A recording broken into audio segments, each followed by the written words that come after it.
Welcome to new, enhanced, improved, informed book club online, live every Monday at 2 p.m.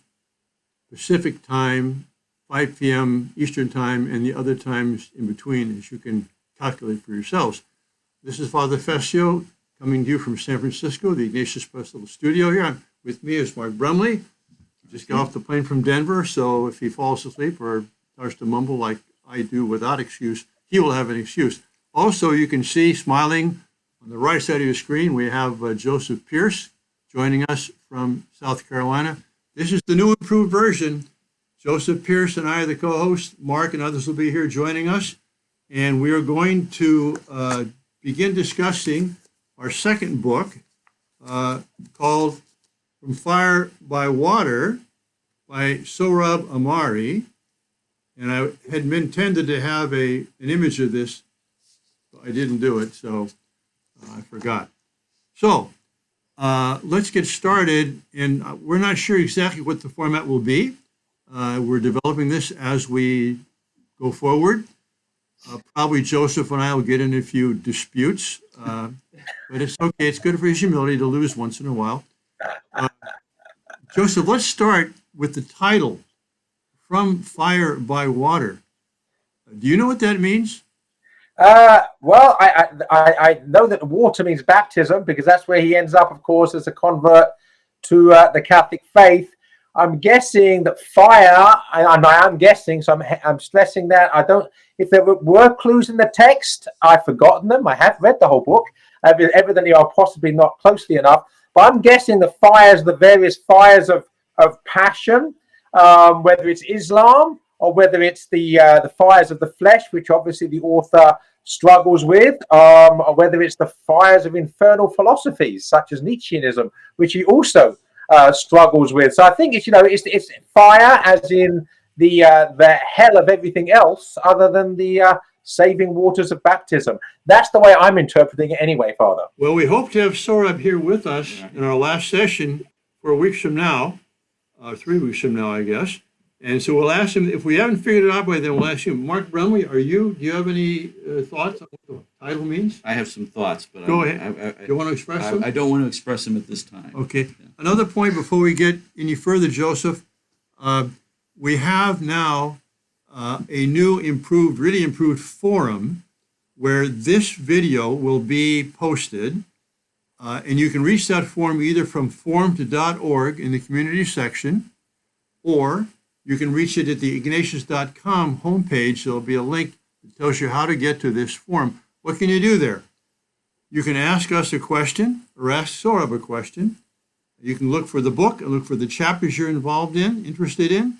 And then you can also make a comment. And you can reply to questions, reply to comments. So it's pretty intuitive. We may give a little, how-to video at some point if it turns out that some people are asking questions about it. But part of our idea here is to make this a real book club to the extent we can, so that you can watch this live or you can watch this archived. You can discuss with friends. You can go on the forum.org or ignatius.com Forum Book Club forum and comment or ask a question. So I want to comment on a text to start with here, which is on page 17. Because why, one might ask, do we want to take an autobiography? Just learning about one more person, okay?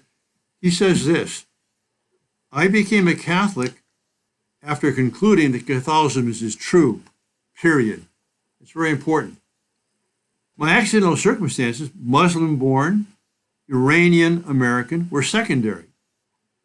How could I permit my conversion to be reduced to politics and identity, when in fact it had been sparked by the opposite idea that there is such a thing as truth that is eternal and universal and is not circumscribed by politics, history, genetics, language, geography, or identity.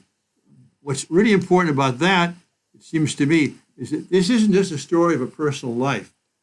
This is a story of ideas. This is a story of a search for something that will be substantial and will support him, namely the truth.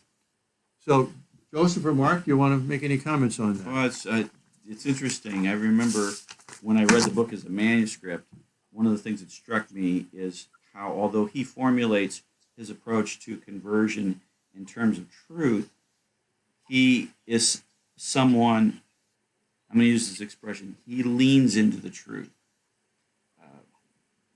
In apologetics, we distinguish between a kind of objective approach to the truth and a subjective approach. And the objective approach was illustrated by someone like Arnold Lund, the famous English convert, who used to say, "Well, you know what's at stake is the truth. What does it matter if you find it comforting or personally engaging? It's a question of what's the truth." The other extreme, there are people who say, "Well, it may be true, but what difference does it make to me?"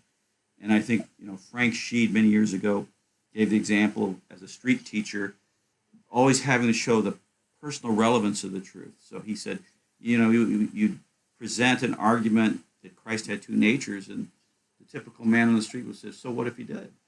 What difference does it make?" And so Sohrab is emphasizing the truth, but he leans into it, that if this is true, then it has all of these ramifications that go beyond, talking about politics and identity. Not that those things are completely irrelevant, but the level of the truth is profound. And we'll find out what this meant in his life. Yeah, absolutely.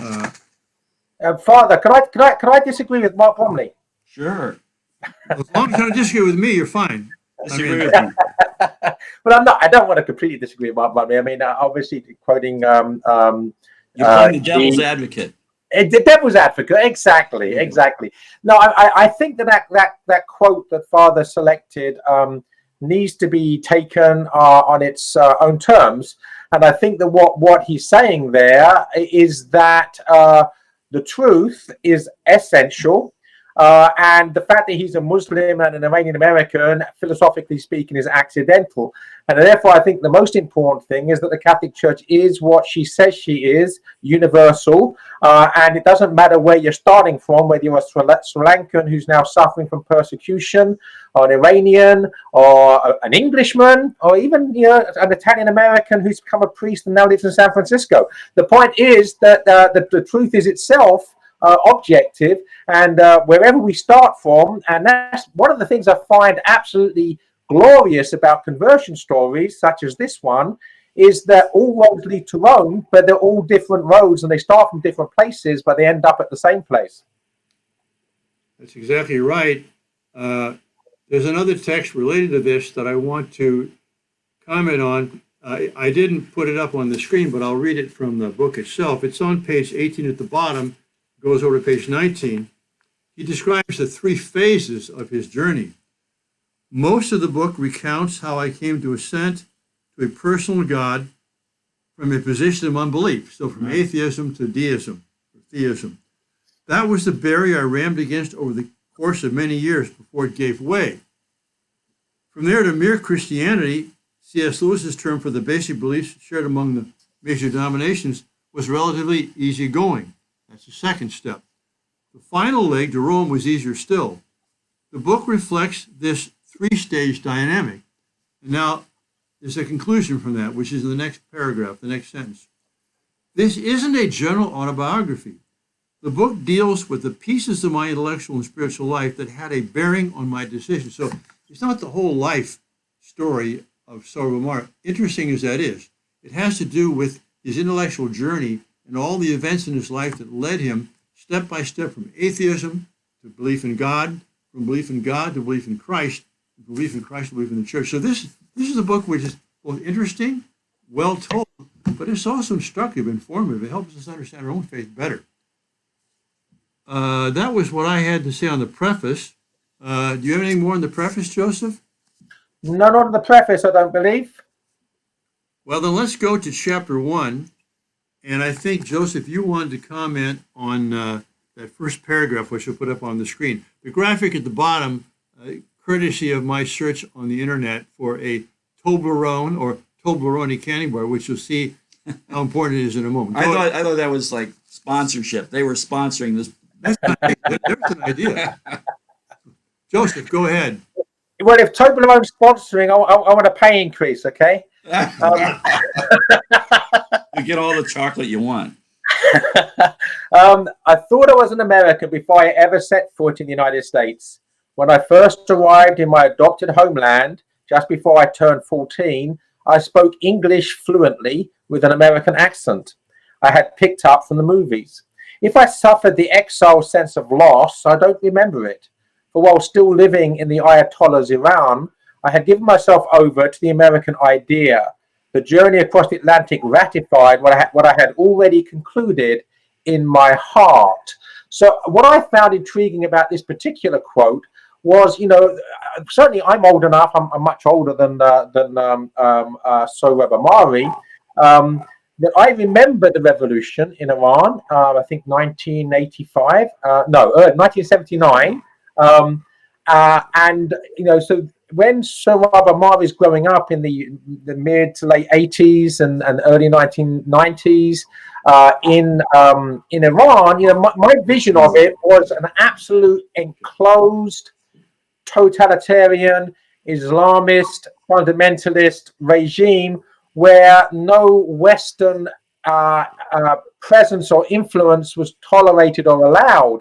And one thing I found fascinating, or one of the many things I found fascinating about this book, is the extent to which, even in the Ayatollah's Iran, it was relatively easy, if indeed somewhat dangerous, to actually access Western culture, a Western American culture. And of course, some of this is not really culture. That's another discussion. It's lowbrow junk TV for the most part that he has access to. Whether that's good or bad is another discussion. But I just found it intriguing that that the totalitarianism wasn't watertight. That he was still able to actually access Western media. Yes, I agree with that too. And I think it's important for us in the West, because this is the water we swim in, the air we breathe, to see what an intelligent person from another culture, how he sees us, And that leads to the next paragraph here, which I will read to you. First, I concluded that what was Western was preferable to the non-Western. Now, that's a statement which is not politically correct. But as Newman so well said, and I think at Ivy University, there's only one civilization with a capital C, and that's the West. And as Chesterton says in Everlasting Man, a book which we'll take later on, that for us anyway, tradition means everything which came from around the Mediterranean. And we should not be ashamed of that. We didn't create it, so we shouldn't be proud either. But the fact is, it's a superior civilization. I repeat that, it's a superior civilization. What does he say? As a child, I could observe this basic civilizational fact in the packaging of any Toblerone. I say Toblerone because it's a Swiss company and I'm an Italian bar, with its clean lines and rational dimensions, the outer layer of sturdy paper and the inner one of foil that cracked and gently ripped when the chocolate pyramids were broken apart. Anyway, so he sees the superiority of the West in something which we simply take for granted. You go to the store and buy this bar, but for him, it was like a revelation. Yeah, mate. Can I say something as well, though? I mean, as by way of nuance, possibly even playing as devil's advocate again here. Now, a large part of the book is his growing to distinguish between the consumerist post-Enlightenment West and that perennial West of Western civilization of which you're speaking. In other words, that the consumerism and the lowbrow TV and MTV and pop culture, he went through and does all that. Part of the journey is he really plunges into that when he comes to the States and realizes that also is not the answer. So I think when we talk about Western culture, we do need to always have in mind the difference and the distinction between that perennial Western civilization that is centered on the Mediterranean and the post-Enlightenment West, which has all sorts of problems which we're living with. I think that's a good distinction, but it's interesting that his initial exposure to the Western culture was what you're describing, this lowbrow, cheap knockoff version. Hollywood movies and songs. So that was entree. Now, obviously, he moved beyond that, or maybe beyond that's a little prejudicial way of saying it, he moved to include a wider experience of what Western culture was. I mean, I'm intrigued by that. I mean, you see a similar thing in accounts of immigrants from Russia. It's interesting, Solzhenitsyn, and you know this very well, Joseph, since you're one of his biographers. He was, in many ways, he was positive towards aspects of the West, but he railed against some of those sort of superficial things that presented themselves as the salvation of communist Russia. Yeah, Mark, I mean, great minds think alike here, because I was actually thinking about Alexander Solzhenitsyn at the exact moment that you mentioned him. When I went to Moscow to interview him, when I was doing the research for my biography of him, he emphasized, he said, people say that I'm against the West.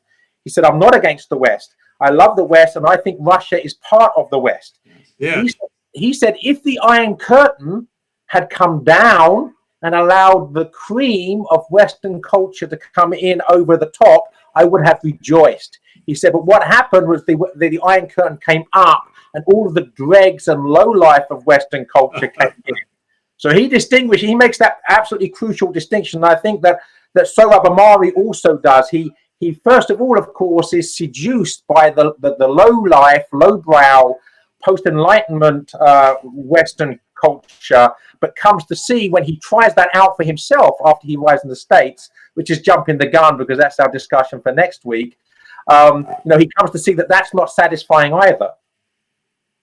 So we're actually talking about ideas that surface in chapter 1. Chapter 1 is called "You Brought the Imam with You."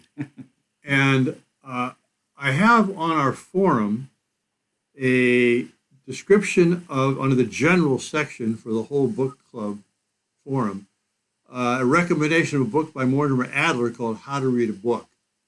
And one of the things that Mortimer Adler says is that look at the table of contents. Check each chapter. Browse the book first. See where the author is going. Find out what the sequence is. And so I want to recommend that book to everybody who's following this book club. And I'll be referring to it from time to time as we continue here. But on this particular item, as we read these books, I think we should ask ourselves, what does the title mean? But From Fire by Water. What does the chapter title mean? So, and I don't know the answer because I forgot to do this. What does this mean? Chapter 1, you brought the imam with you. Do we know? You're asking me? So what you're really saying is, every time there's a difficult question that you don't know the answer, we're going to have Joseph Pearce answer it. You're going to put me on the spot and watch me sort of look uncomfortable and writhing on the screen. I don't know either, except of course that the imam is a central part of the culture in which he's living. But beyond that, I mean, I've read it, but I can't remember if that's alluded to directly. I've forgotten what it is. Well, I think that's an interesting point, and I think probably for our purposes, Father, it's better that we not answer the question. Okay. I think it's better that we focus on the title, and we have the viewers out there, as they're reading the chapter, think about what the answer to that question is, rather than tell them. Because if we tell them, then it's sort of cheating. All right. Well, that's another thing, by the way, is that our hope is that if people ask questions on the forum on this week's reading, that we will cover any questions which seem to be important or more people have asked them. If we don't answer them directly on the forum itself, we'll try and cover in the next week's live session. So let's move to chapter 2. This one has a title, I think, which we all will know the meaning of. It is Sorrows and Afflictions. And Joseph, you wanted to comment, I think, on something on page 34. So I hand it over to you there. Okay, so to read this passage from chapter 2, all Iranians had to perfect the art of living double lives in those days. Parents had to be especially cautious. Children, as everyone knows, like to spill the beans on what their parents say and do, a source of amusement and embarrassment for mothers and fathers everywhere. But under a revolutionary regime that tried to survey and control citizens' private lives to fashion a sort of homo Islamicus, a child's loose lips could sink lives. Childish curiosity called on parents to balance candor against self-preservation. And the reason I plucked this particular paragraph out is that this is something which seems to be common to all totalitarian regimes. That the regime itself, whether it's the Nazi regime in Germany or the Soviet regime or the Chinese communist regime, or indeed the Ayatollah Khomeini's regime in Iran, want to actually demand conformity even of the minds of those living under their power. Okay, so I'm sorry for those listening, watching live there. I think we lost something. I'm going to assume you had the whole passage that I read, and I was in the middle of commenting about the fact that totalitarian regimes demand conformity not just outwardly, but in the very thoughts and minds of people, which makes even family life and home life difficult, because children are in the habit, of course, of talking about their parents and what happens at home, and they're not, of course, wise enough or mature enough to know the dangers involved in doing that, which means that the parents in totalitarian regimes, Nazi, communist, or Islamist, have to be very careful about the way they actually talk in front of their own children. And in the case of Iran, of course, how they act, because, of course, fermented and distilled beverages are illegal in Iran. So even, should we say, indulging in drinking distilled beverages, which Sohrab Amari's family did do, was dangerous, because if that was spoken about, it obviously could get the family in deep trouble. So I think that what I wanted to draw out there is the similarity between totalitarian regimes, whether they are secularist, such as communism or Nazism, or Islamicist, Islamic fundamentalism, that basically they have this thing in common. This desire to completely dominate the very thought patterns and home life of everybody within their power. Well said, Joseph. Well said. And Very good. I've confirmed that we are live. So You're alive. Okay, we're live. There's heartbeat here. There we go. So, Joseph, this is in chapter 2 called Sorrows and Afflictions, which is the English translation of the Karbala, which is the valley where Hussein ibn Ali was martyred. And this is something which those who read the book will appreciate very much. It was a key moment in the young life of Sohrab, even though that he eventually no longer could accept the Muslim faith. He was impressed by this Shiite martyr who gave himself up and tried to spare those who were his followers, but went, into his dying. He knew he would die for what he believed, but he did so heroically, and that was something which stirred the heart of the young Sohrab. So that's an important part of the second chapter. I think that one very good thing about this book, I say one of the many good things, is it first of all, it educates us, and I'm very happy to confess my ignorance of Islam. I haven't read enough about it, and so I did learn a lot about Islam and about the difference between the Sunnis and the Shiites. So that's I think a good thing, to actually understand the other, even if the other is wrong. And I like the idea that the idea of love is of course inseparable from self-sacrifice. And even though ceased to believe, insofar as he ever believed in Islam, he remained inspired by this act of love, this act of self-sacrifice on the part of the martyr. Absolutely. Good. Joseph, the next thing you wanted to comment on was in the next chapter, chapter 3, which is called God and Djinns, D-J-I-N-N-S, which is the idea of Muslim tradition, idea of spirits that are there. So let me put that on the board for you, Joseph. You can read and comment on that. Yeah, so to read this first. Thus, on the first day of each school year, my mother or grandmother held a copy of the Quran so that I might kiss it on my way out of the door. I kissed it gladly, and I was pretty sure that paying obeisance to the infallible and uncreated word of God would bring me success at school. When I was younger still, my mother and I would accompany my nanny to her Armenian Orthodox church. There I prayed long and passionately at the various altars. I don't remember doing so, but there is no reason to doubt my nanny's recollection. Visiting old Zoroastrian shrines and monuments in the countryside inspired similar devotion, while my father discoursed on the aesthetic significance of this column and that bas relief. Then we drove on. So I think the thing I actually emphasized this paragraph for was, you know,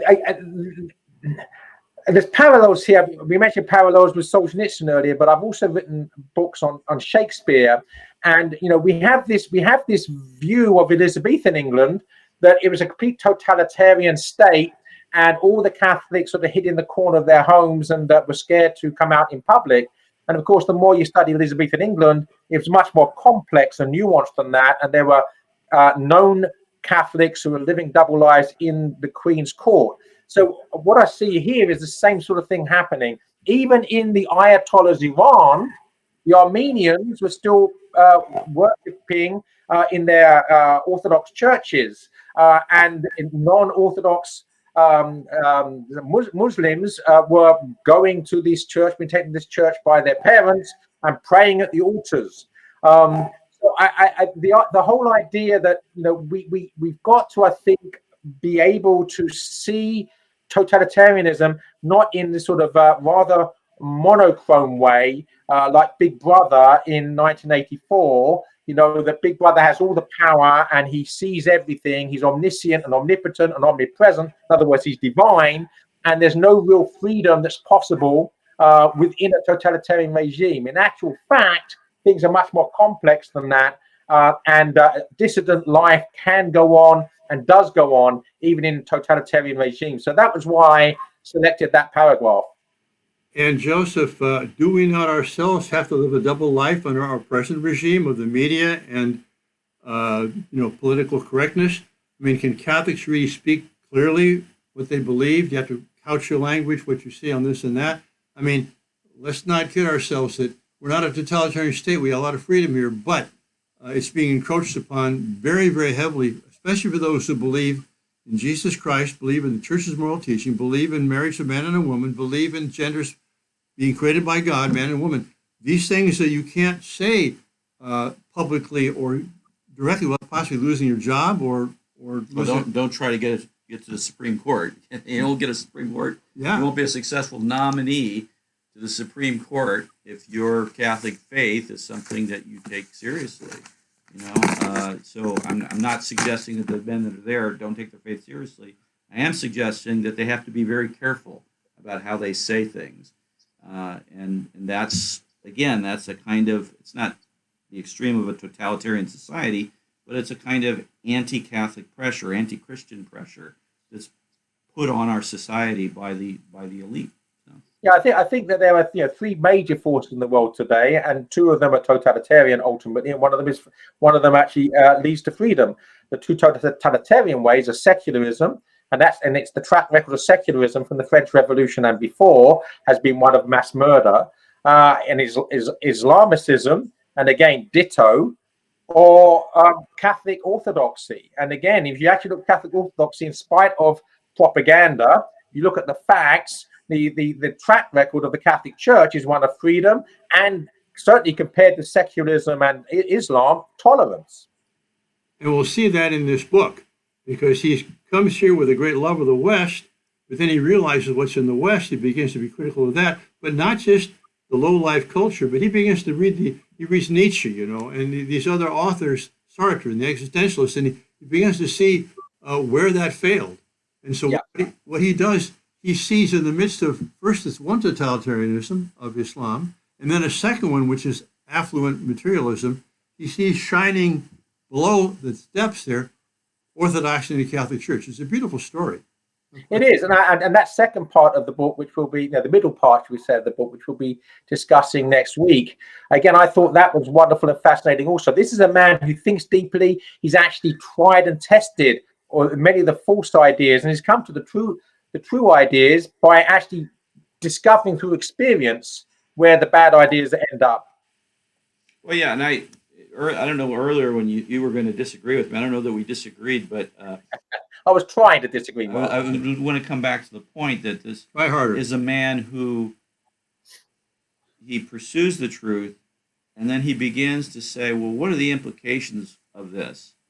For my personal life, but also for how I see the world and what my political views are and all of that. So, he's somebody. You say he's a deep thinker. He is a deep thinker. He's somebody who just won't let a single idea rest by itself. Say, well, yeah, that's true, and then move on.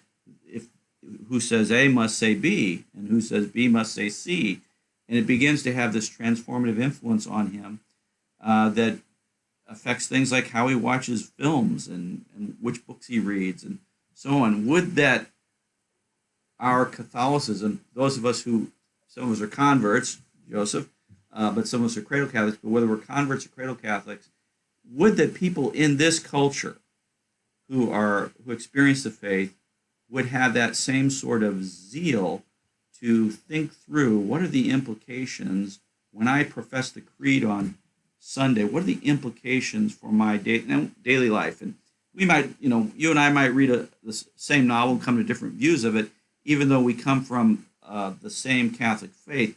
But we're engaging the novel that we read from the perspective of faith. One of the things I find fascinating about Sohrab is how, as he begins to move on the spiritual journey, he starts to analyze everything in his life from that perspective. And we would do that. Yeah, and the whole idea of ideas having consequence, because he lives the ideas that he believes in, and in consequence, he suffers the consequences of those ideas. Right. And he tries them all, if you like, gets his hands dirty, and realizes they all stink. You put these things into practice, and what happens? I mean, the French decadent authors show us that, right? If you really want to take this path of hedonism, this is where it leads. It ultimately leads to hell, and you either recoil in horror from it, or you end up in hell. One or the other. And Sohrab, thanks be to God, recoiled. Amen, brother. Well, Joseph, I'm going to put another page on here. You wanted this whole page up. We want to get comments from people who are watching this. I mean, do you want us to put this much text up and read it to you, or just smaller fragments, or is this fine? We'll have to figure it out as we go along. But I want to read the second paragraph. But Joseph, you can take your shot at the first paragraph if you wish. There. Yeah, that's good. If you read the second one, I think I'd like to read the third and fourth. And I do apologize to those book club members that if this is a lot, I think it's a general rule. We would not put this much text up. I just didn't really know what to leave out. Okay, well, I like the second paragraph. This is on page 63 because it gives a brief description of Islam as seen by this young man who grew up in it, rejected it, came to the West, looked back on it, and here's how he describes it. There is good and beauty in Islam, to be sure. The sacrifice of Hussein at Karbala most readily comes to mind. That's what this chapter is about. But in broad swaths of the Islamic world, the religion of Muhammad is synonymous with law and political dominion without love or mercy. Islam is, as the French philosopher Pierre Manat has written, a, quote, starkly objective, close quote, faith, where it spreads, a set of authoritative norms and a political community follow. To assent to the law in the community is to assent to Islam. There is little room for the individual conscience and free will, for the human heart, for reason and intellect, period. That last part is important.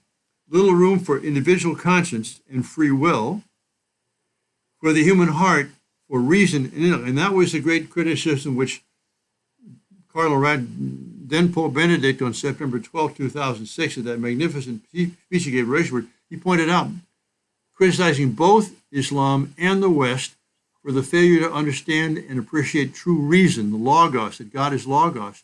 With Islam, God is will, God is power. In the West, reason has become your scientific reason. So at that point, Benedict, God bless him, was calling us all to appreciate the role of fullness of reason that includes the heart, into our view of the world. And here's what is lacking in Islam as it was expressed by Benedict on that famous day. And here is kind of summarized by Sohrab. So that was the point I wanted to make there. Right. And on that point, Benedict criticizes religion in the West, too. He talks about pathologies of reason and pathologies of religion. And the fact that, yes, there are pathologies in Islam, he called attention to that. He was being honest.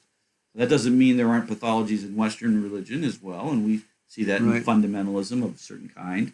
But then that's countered by the pathologies of reason, where people have distorted notions of reason, and they limit reason to the scientific, and then beyond that, they see religious beliefs, what we call revelation, they see that as anti-scientific and fantastical. So you keep all these things. And this is one of the reasons we have Form.org and the Form Book Club. We're precisely trying to read these authors that will help us understand our own environment, our own experience, our own civilization better, and to realize that, yes, we must be critical of the voluntarism of Islam and much of the East. At the same time, we can't accept without criticism the way rationality has developed in the West. And what's the answer? The answer is Jesus Christ. And where do you find Christ? In his church. And it's not just theology. It's not just going to be a series of theses we're going to present, but who are those who really can grasp what the culture is and what the truth is within it, except the poets, the writers, the authors, people who've been given the talent to express themselves like Sohrab. Anyway, that's why we're here. Joseph, let me go back to that. You want to take the last part of that page there? Yeah, I'd like to read those next two paragraphs and then talk about them. I think they need to be seen in the light of and in comparison with and juxtaposition with the paragraph you've just read about the problems associated with Islam. Because if you like, the dissidents in Iran were of a certain type for the most part. Now, obviously, Iran has not been a Christian country, so for the most part, the opposition is not Christian. So what is it? And what was I then but an aspiring intellectual? So he's rejected Islam, but what do you want to be instead? An intellectual. Already at age 12, I wanted to join the creative class, the painters, poets, literary critics, and novelists, among whom I was growing up. Was so far so good. This aspiration was closely bound up with a certain image of Western style secularity. In other words, the intellectuals were about a certain type of secularism, which is actually taken from the West and what we would perhaps call the decadent West. The ideal type of the Iranian intellectual was a ponytailed, mustachioed man in his 40s or 50s. He would be pictured on the dust jacket of his monograph on Baudelaire, looking pensive while holding a lit cigarette against his right temple. Before I had a single worthwhile idea of my own, and while still playing with action figures, I knew that was who I was destined to be. And what did this fellow think about God and religion? After the revolution, he feigned a degree of piety in public, of course, to keep his head. But chances were he was a non-believer at heart. He may have permitted, at most, a sort of poetic spiritualism. But he abhorred religion, which he associated with backwardness and provincialism. I knew this because I had met dozens of members of the species. Atheism, then, was also a prerequisite of my future vocation.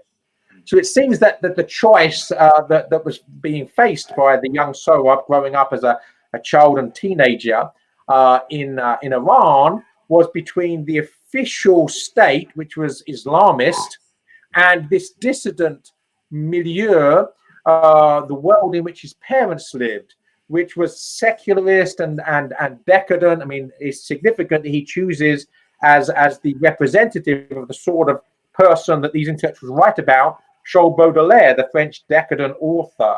The decadent and effectively atheistic and very much negative towards all religion and all belief in God. So this was the polarity, if you like, in the Iran that Sohrab Ahmari was growing up in. Either religious fundamentalism with all its problems, or this new secularism with also all its problems. And what does that have to say to us, Joseph, if anything? Yeah, what it does show basically that what I say is the three choices, right? I mean, obviously we have Hinduism and other aspects of the intellectual ideas that are shaping our world, but essentially on a global level, we have Islam, we have secularism, and we have Christendom. And it seems to me that Islam and secularism point the way ultimately to tyranny, and only Christendom has the key to freedom. All right, I think we're ending the end of our first session here, but there were two other passages, Joseph, which you wanted to comment on, so I'll put them up right now. They're shorter passages. This is on page 64, so take it away. Okay, so again, to quote this passage from the book, I also extended my great rebellion to middle school, but again, without declaring outright that I was an atheist. Doing so, I knew, could have gotten my parents and me into big trouble. But I incessantly praised the West and even the United States, our arch enemy, as a way of spiting my teachers. I copied out a children's encyclopedia entry on ancient Rome, for example, and recited it before my English class in a striking American accent. Or in art class, I would draw characters from G.I. Joe and make a point of emphasizing the American flags emblazoned on their combat gear. These were coded assaults on the regime's Islamist values, and they were received as such. Now, the reason I picked this out is not to say how wonderful G.I. Joe and the United States is. I'm going to remain mute on that point. That was my accent might give me away. But but the key thing I wanted to say here is that, again, right, this is a middle school boy who is deliberately provoking his teachers by lauding the United States.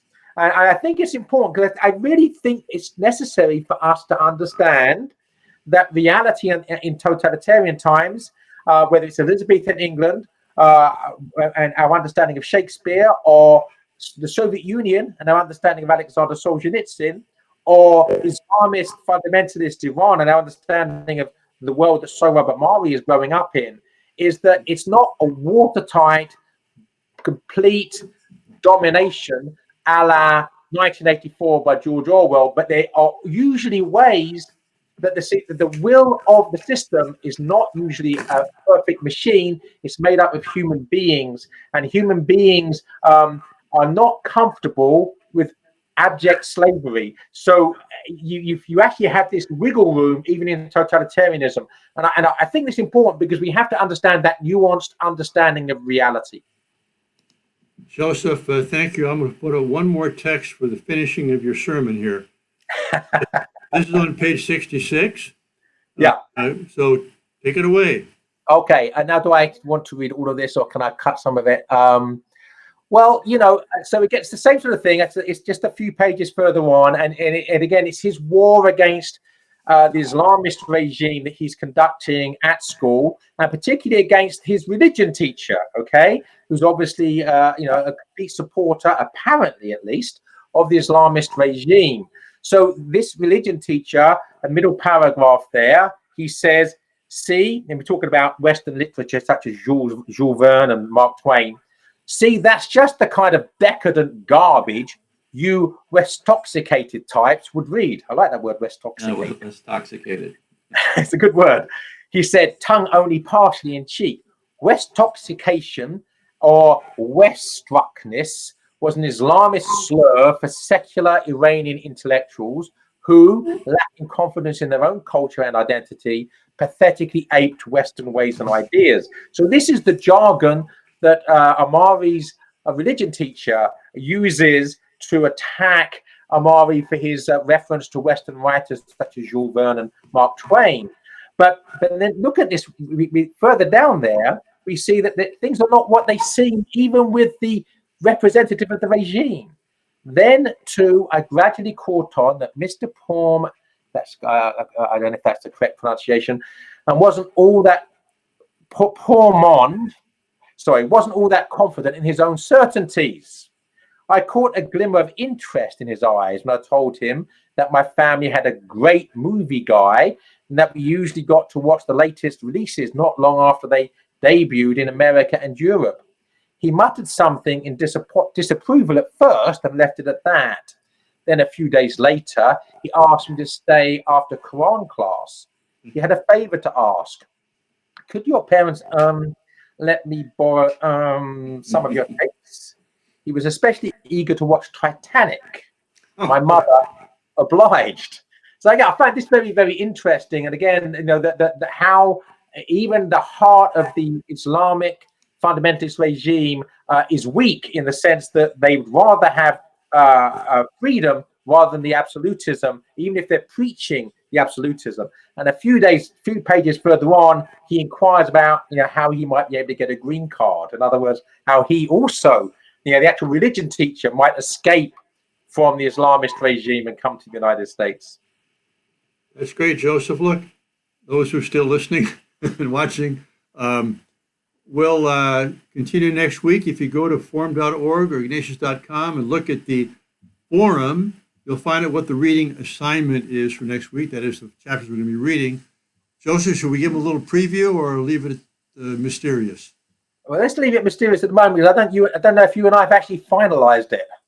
Okay, that sounds good. So next week, come back, we'll have a different series of technological glitches for you to watch. We'll continue this, hopefully continuing improving. So thanks for joining in, and God bless you all. See you next week, Monday, 2 p.m. Pacific